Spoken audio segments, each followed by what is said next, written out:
ہرقل شاہ روم نے قریش کے قافلے میں ایک آدمی بلانے کو بھیجا، اور اس وقت یہ لوگ تجارت کے لیے ملک شام گئے ہوئے تھے، اور یہ وہ زمانہ تھا جب رسول اللہ صلی اللہ علیہ وسلم نے قریش اور ابو سفیان سے ایک وقتی عہد کیا ہوا تھا۔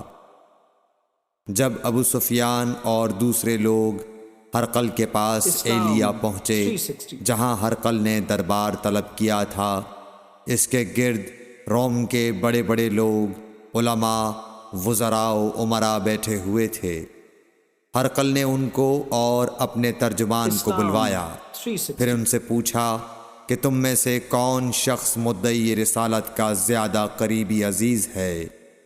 ابو سفیان کہتے ہیں کہ میں بول اٹھا کہ میں اس کا سب سے زیادہ قریبی رشتہ دار ہوں۔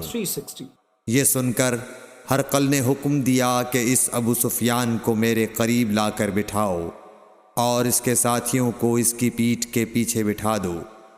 پھر اپنے ترجمان سے کہا کہ ان لوگوں سے کہہ دو کہ میں ابو سفیان سے اس شخص یعنی محمد صلی اللہ علیہ وسلم کے حالات پوچھتا ہوں، اگر یہ مجھ سے کسی بات میں جھوٹ بول دے تو تم اس کا جھوٹ ظاہر کر دینا۔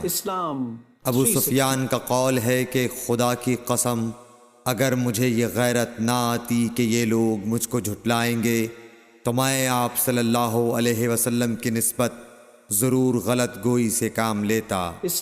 خیر، پہلی بات جو ہرقل نے مجھ سے پوچھی وہ یہ کہ اس شخص کا خاندان تم لوگوں میں کیسا ہے؟ میں نے کہا وہ تو بڑے اونچے عالی نسب والے ہیں۔ کہنے لگا اس سے پہلے بھی کسی نے تم لوگوں میں ایسی بات کہی تھی؟ میں نے کہا نہیں۔ کہنے لگا اچھا اس کے بڑوں میں کوئی بادشاہ ہوا ہے؟ میں نے کہا نہیں۔ پھر اس نے کہا بڑے لوگوں نے اس کی پیروی اختیار کی ہے یا کمزوروں نے؟ میں نے کہا نہیں، کمزوروں نے۔ پھر کہنے لگا اس کے تابعدار روز بڑھتے جاتے ہیں یا کوئی ساتھی پھر بھی جاتا ہے؟ میں نے کہا نہیں۔ کہنے لگا کیا اپنے اس دعوی نبوت سے پہلے کبھی کسی بھی موقع پر اس نے جھوٹ بولا ہے؟ میں نے کہا نہیں، اور اب ہماری اس سے صلح کی ایک مقررہ مدت ٹھہری ہوئی ہے، معلوم نہیں وہ اس میں کیا کرنے والا ہے۔ ابو سفیان کہتے ہیں میں اس بات کے سوا اور کوئی جھوٹ اس گفتگو میں شامل نہ کر سکا۔ ہرقل نے کہا کیا تمہاری اس سے کبھی لڑائی بھی ہوئی ہے؟ ہم نے کہا کہ ہاں۔ بولا پھر تمہاری اور اس کی جنگ کا کیا حال ہوتا ہے؟ میں نے کہا لڑائی ڈول کی طرح ہے، کبھی وہ ہم سے میدان جنگ جیت لیتے ہیں اور کبھی ہم ان سے جیت لیتے ہیں۔ ہرقل نے پوچھا وہ تمہیں کس بات کا حکم دیتا ہے؟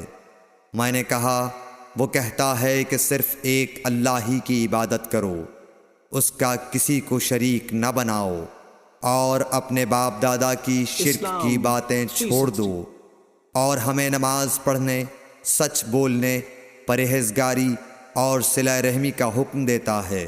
یہ سب سن کر پھر ہرقل نے اپنے ترجمان سے کہا کہ ابو سفیان سے کہہ دے کہ میں نے تم سے اس کا نسب پوچھا تو تم نے کہا کہ وہ ہم سے عالی نسب ہے، اور پیغمبر اپنی قوم میں عالی نسب ہی بھیجے جایا کرتے ہیں۔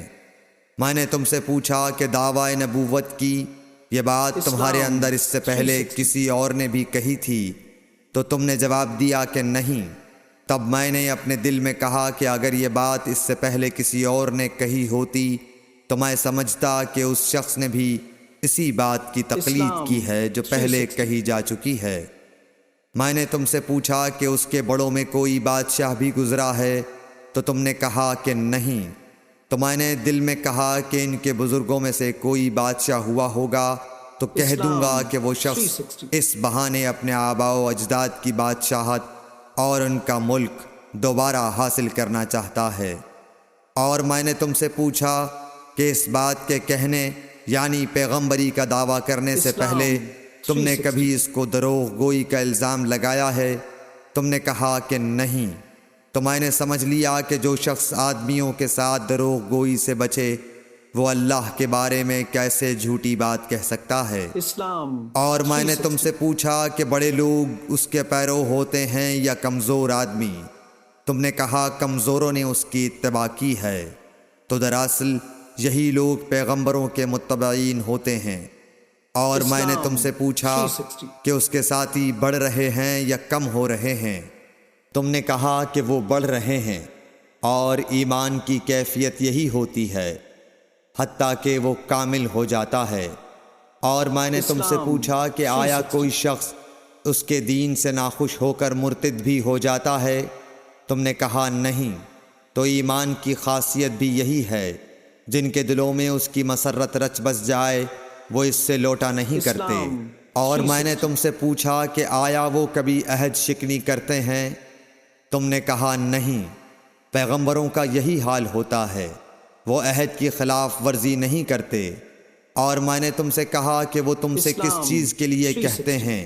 تم نے کہا کہ وہ ہمیں حکم دیتے ہیں کہ اللہ کی عبادت کرو، اس کے ساتھ کسی کو شریک نہ ٹھہراؤ، اور تمہیں بتوں کی پرستش سے روکتے ہیں، سچ بولنے اور پرہیزگاری کا حکم دیتے ہیں۔ لہٰذا اگر یہ باتیں جو تم کہہ رہے ہو سچ ہیں تو ان قریب وہ اس جگہ کا مالک ہو جائے گا کہ جہاں میرے یہ دونوں پاؤں ہیں۔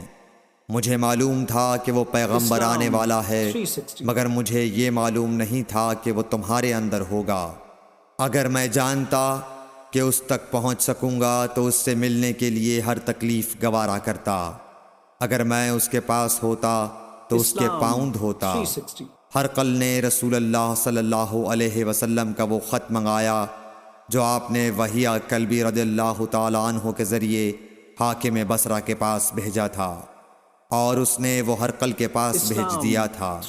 پھر اس کو پڑھا تو اس میں لکھا تھا، اللہ کے نام کے ساتھ جو نہایت مہربان اور رحم والا ہے۔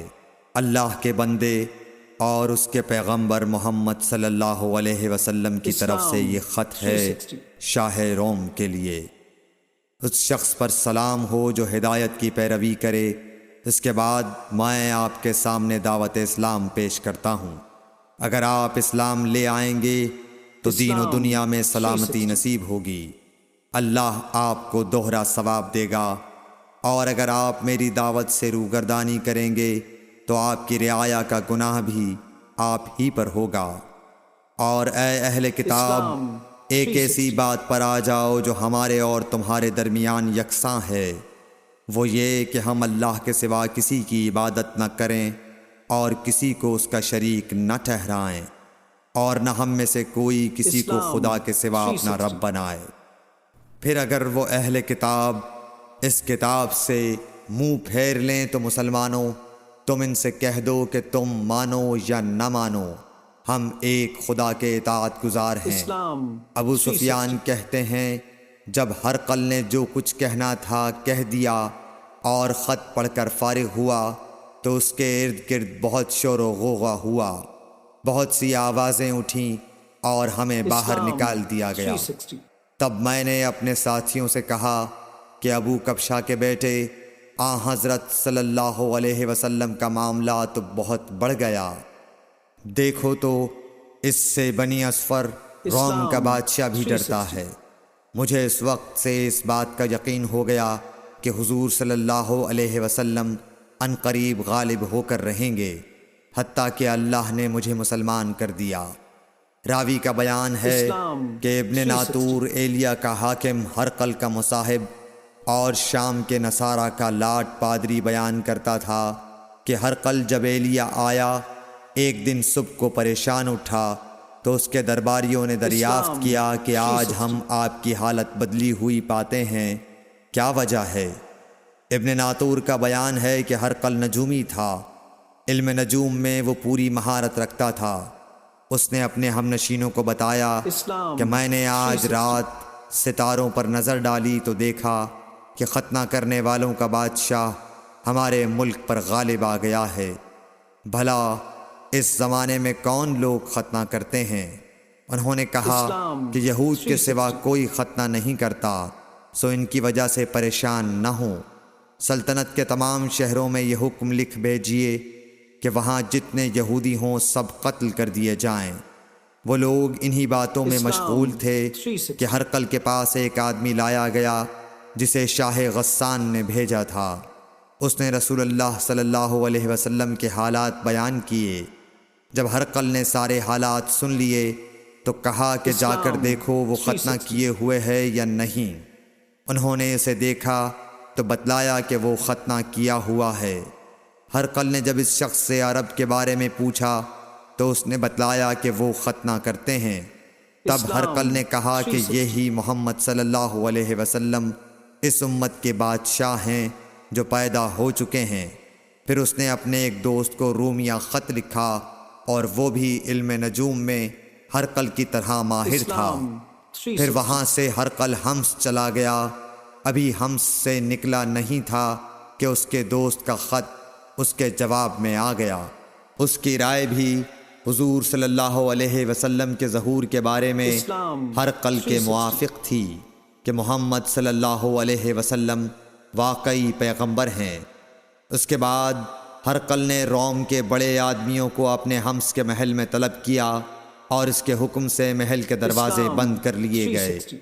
پھر وہ اپنے خاص محل سے باہر آیا اور کہا، اے روم والو، کیا ہدایت اور کامیابی میں کچھ حصہ تمہارے لیے بھی ہے؟ اگر تم اپنی سلطنت کی بقا چاہتے ہو تو پھر اس نبی صلی اللہ علیہ وسلم کی بیعت کر لو اور مسلمان ہو جاؤ۔ یہ سننا تھا کہ پھر لوگ وحشی گدھوں کی طرح دروازوں کی طرف دوڑے مگر انہیں بند پایا۔ آخر جب ہرقل نے اس بات سے ان کی یہ نفرت دیکھی اور ان کے ایمان لانے سے مایوس ہو گیا تو کہنے لگا کہ ان لوگوں کو میرے پاس لاؤ۔ جب وہ دوبارہ آئے تو اس نے کہا، میں نے جو بات کہی تھی اس سے تمہاری دینی پختگی کی آزمائش مقصود تھی، سو وہ میں نے دیکھ لی۔ تب یہ بات سن کر وہ سب کے سب اس کے سامنے سجدے میں گر پڑے اور اس سے خوش ہو گئے۔ بالآخر ہرقل کی آخری حالت یہی رہی۔ صحیح بخاری حدیث نمبر